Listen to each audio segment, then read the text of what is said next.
திருக்குறளில் 3வது குறளில் மானடி சேர்ந்தார் நிலமிசை நீடு வாழ்வார் என்று வள்ளுவர் சொல்கிறார். இதன் பொருள், இறைவனின் திருவடியை சேர்ந்தவர்கள் இந்த நிலவுலகிலேயே நீண்ட காலம் வாழ முடியுமா என்ற கேள்வி எழுகிறது. இதற்கு சைவ மரபில் 2 முக்கியமான உதாரணங்கள் இருக்கின்றன. மார்க்கண்டேயர் மற்றும் உபமன்யு முனிவர். மார்க்கண்டேயர் சிவனை இடைவிடாது வழிபட்டு சிவலிங்கத்தை சார்ந்து மரணத்தையே வென்றவர் என்று புராணம் கூறுகிறது. உபமன்யு முனிவரோ கிருஷ்ணருக்கே சிவ வழிபாட்டை உபதேசித்தவர்.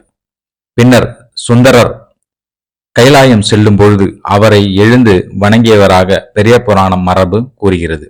அதனால் சிவனுடைய திருவடியை சேர்ந்த ஒருவனுக்கு இந்த நிலவுலகிலேயே அசாதாரணமான நீண்ட வாழ்வு சாத்தியம் என்பதற்கு இவர்கள் மிக சிறந்த சைவ மரபு உதாரணங்கள். ஆனால் ஒரு முக்கியமான எச்சரிக்கை, சிவ பூஜை என்பது வெறும் நீண்ட ஆயுளுக்கான வழிமுறை அல்ல.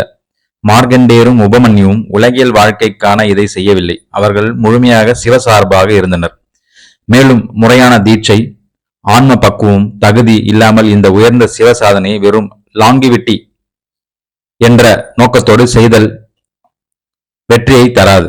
வள்ளுவரின் கருத்து நீண்ட ஆயுளை தேடுவதல்ல, சிவனின் திருவடிவை மானடி சேர்வதே அதனால் வரக்கூடிய ஒரு பயனாக இந்த இம்மையிலேயே நாம் நீண்ட காலம் வாழலாம்.